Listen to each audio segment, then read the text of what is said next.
Nu ska ni få lyssna till en världsberömd författare som jag har intervjuat. Han är brittisk och han heter Edward St Aubyns. Han blev känd genom sina självbiografiska böcker om Patrick Melrose, och det blev också en uppmärksammad dramaserie.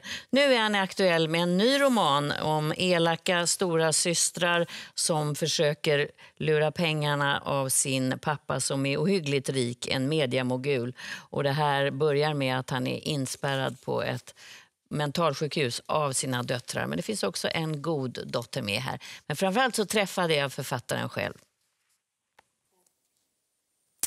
Welcome to my program, Edward St Aubyns. Thank you. And you have now a new novel, Dunbar, but I think we have to go back because when you were here the last time, it was with these novels about Patrick Melrose that got so world famous.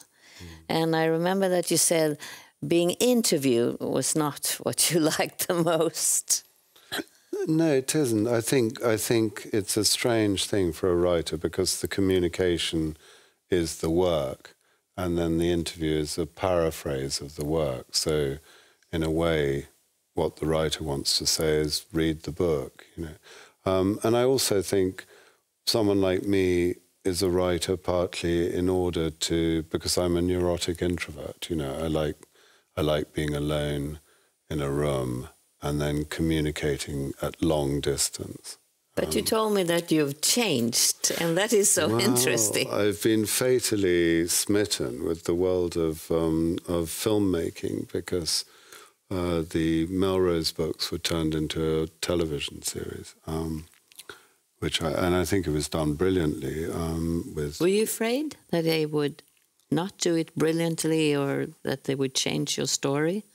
Your personal story very much. I knew the producers were very serious, but there's always that danger because so many books are turned into disappointing films. And so many good films are based on disappointing books. So it's odd for a good book to become a good film. But I think that the television series was brilliant. And Benedict Cumberbatch did an amazing job. We shall watch a little bit just to get the feeling. Okay. We have it here. I've come to see the corpse of David Melrose. Patrick! Come up to my room. Now! The more you push, they pull it. It's made your journey. Patrick, narcissistic, schizoid, suicidal alcoholic. Everything okay, sir? How can everything be okay? It's simply too much to hope for. Because there have been some complaints. You mean the voices aren't just in my head? Your father's ashes will be available tomorrow afternoon. No chance of a rush job? The more you push, they Feel a little in free fall here. I get to break out into the world, the real world. Live rather than just survive. I'm so sorry for your loss. Your father was a remarkable man. You should have heard the remarks. Patrick! Patrick Melrose. It was brilliant. This was a trailer, but you were there to watch the set. That's why I got smitten, is because I became involved. I had this obscure title of consultant, which famously could mean anything at all. And I didn't have any ultimate authority, but I just started having dinners with the director and with Benedict and with the producers and with the screenplay writer and turning up on set and doing anything I could to be useful. And as soon as I visited the set, I saw that they were doing something very serious that was going to be a work of art in another medium. And I was thrilled. I think I'm very, very lucky. And then it was more difficult to go back to sit alone. Yes. And to write again, which was quite a new experience for you. No, I've always been longing to retreat into my study and close the door. But after being in this community that springs up in the making of a film or television series, the joys of collaboration were completely new to me. And I found it quite difficult to take that last flight of stairs up to my study. And I thought, you know, why aren't there lots of nice people making jokes and, you know, doing hair and makeup and, you know, just kind of, I just got to know everyone on the And it kind of changed your life. It did change my life, and it changed my attitude to what work is, you know. And I would quite like to write maybe something for. So was it more difficult to sit down and write this new novel? Well, Dunbar was written before I was writing it at the same time, so I was already committed to it and quite entrenched in it.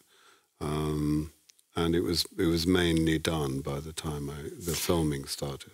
But in the first of the books about Patrick Melrose, it's about this terrible father and the relationship to the son, and how the Patrick Melrose's life is totally, I mean, ruined by the father. In this book, Dunbar, it's a project it's a Shakespeare project, wasn't it, to start with? Yes. And you didn't pick Romeo and Julia. You could have done that. That was some of the Shakespeare plays had already been taken, because there was a project, the Hogarth Shakespeare project, to get modern novelists like Margaret Atwood and Anne Tyler and me and various others, Janet Winterson, to write novels based on Shakespeare plays. So some of them had already been taken, but everyone had left King Lear all on its own. The list of what was left was Romeo and Juliet, which was really not my kind of scene, and I thought teenage love wouldn't really work for me. And then there were lots of Roman plays, but they're already very specifically linked to historic events. So I chose King Lear because I'd studied it for A-level, which are the exams that English children take to get into university. And I'd spent 2 years with it and felt that I knew it better than any other Shakespeare play. But it starts with Henrik Dunbar, who is locked in by his daughters in a care for elder people.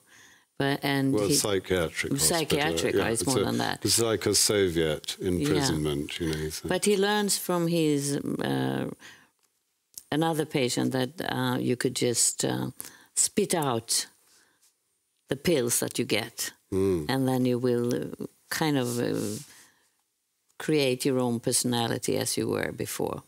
Yes, he manages to escape the sedation of the medication, and also to run away with the character who's the equivalent of the fool in King Lear, but is actually a professional comedian who's been put in the same sanatorium as Dunbar in order to get over his alcoholism, but is determined to get to the nearest possible pub, and so they escape together. That's the... It's a fantastic story, but it's also about people that are not, they're very cynical. There's a lot of evil things going on even in this book, because this Dunbar is not a very nice guy to start with. He's very rich and he's a media mogul. Yeah. So I kind of wonder when I read this what money does to people and their character, because it's the same thing with Patrick Melrose. You have everything. You don't need people at all. Yes, I think in this case it's a different. It's money combined with political power. I wanted to find the modern equivalent to a king, which is obviously not a king nowadays. They don't have that much money because they have ceremonies and carriages or folding bicycles if they want to be very modest, but they don't have real political power. So I felt that and it's certainly not elected politicians who come and go. I wanted to get to the permafrost of power, the ultra-rich global elite who play a huge part in deciding who gets elected and what policies are put in place. And so I felt that that was the equivalent of a king in modern times. Whereas Patrick just comes from a reasonably privileged family. This is about the ultra rich who explicitly trying to run the world according to their own values. But what do you think that kind of power that comes with money, of course, does to a person? Because this is about this, I think. Yes, it is. It is partly about that. It's about the obsessive pursuit of power, and I think, and the discovery that it's a hollow value to base your life on. I mean, Dunbar. I've stayed close to Lear in the sense that Dunbar is someone who's drastically lacking in self-knowledge. And I think that's one thing that money and power does to people. It's a pickling agent. You know, people become arrested. They're not forced to develop and to change and to grow and to transform themselves. They can buy their way out of a lot of pain. But then Dunbar is put through a crash course in suffering, which breaks him completely. And as he reforms, he finds that his values have changed. But there are 3 daughters, 2 daughters, the oldest daughters, that are quite evil. Yes. Because they are the daughters that locked him in and got him locked in. Claiming that he was insane and things like that. And they want, of course, to take over. Yeah. And then there is this nice daughter, Florence, who has another mother. And she's not interested in all taking over her father's business. No, she wants to have a reconciliation with her father. She doesn't want more money. She's not insatiable, which is a rare and tremendous virtue nowadays. She feels she has enough, but she does want to be reconciled with her father. But he wants to buy her too. He wants to buy her. She refuses to be controlled by him, either by his tantrums or by his money, or by the allure of his powerful global organization. So they have an alienation.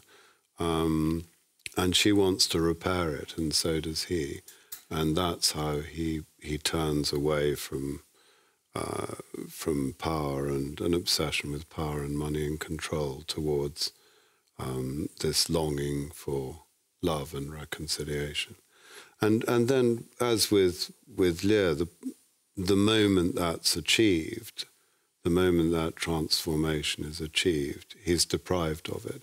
So I felt that I had to stay close to the tragic nature of the original. But otherwise it's modernized and different in many ways. I think simply by becoming a novel, it changed its nature, because from a play. From a play. Because characters in a novel have to have a kind of psychological density and history that they don't need to have in a play. Like Freud said, who is Queen Lear? Why are the daughters so different? So my answer to that is that there were 2 Mrs. Dunbars. You know, there are 2 different mothers. And oddly enough, I spoke to Ian McKellen, who's often played King Lear, the actor, the English actor. And he said he always plays it with 2 wedding rings, because he came to the same conclusion. That was the only explanation. But Shakespeare didn't have to give an explanation, you know, of why the daughters, they just are different, you know. But I think in a novel you do, and so that creates a different kind of narrative. In a play, the actors can give the explanation. The explanation is incinerated by the drama, by the action, you know. But what does it do to you when you are writing about people that are cynical and so evil, like the 2 oldest daughters? Oh, I think that's the easier task. There are quite a lot of good people in this Is it novel. more difficult to write about Oh, Florence? yes, it's much the harder nice to one. write about Florence, the good daughter, who, I mean, in Shakespeare's Cordelia is very, very thin. She only has something like a little over 100 lines, and she's very unbelievable. She's far too angelic. So, again, I made Florence more complicated and conflicted.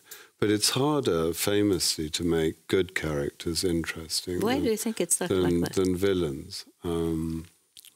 I think that the goodness consists of lots of qualities which are difficult to make exciting, like patience. You know, for instance, how do you make patience exciting? And you know, fortitude and compassion and things like that. They, but I think that's the higher challenge for a writer. I think I'm going to cut down on villains and increase the number of good people in my novels, just as a technical challenge to set myself. You know. But are you already writing on a new novel? Yes, I am. I am. In your solitude, you're sitting by yourself Yes, again? I've been forced back into my study. I'm longing for another film set. I mean, if someone would like to make a television series of Dunbar, it would save... You would be there. I'll be there in a second, yeah. But at the moment, I have to sit on my own, finishing my current novel. Can you say anything about it? I can't. It's like... It would be like, Giving it away? shooting a hole in 4 tires in your car before going on a journey. Do you know, it's a really bad idea to... And when will it Because that leakage just destroys the kind of... The relationship that you have with the work in progress is really with your own imagination. So the moment it becomes public, it loses that kind of secrecy and that richness. If I describe it, I think, oh, is that what it is? So don't. seems strange. No, don't. But it will be out in what, in a year or something? I don't know. I'm aiming... I've set myself this totally self-imposed deadline of my own birthday, which is the 14th of January. And I hope to have a version by then, and then it'll be edited and whatever. So you're in a hurry now? Yeah, I am. The 14th of January is quite soon. So, But until then, we have all the readers in Sweden that haven't been reading this yet, Dunbar. So we'll wait for the other one also. yes. Thank you very much. Let's hope you get a new TV series now. Thank you. I'd love that.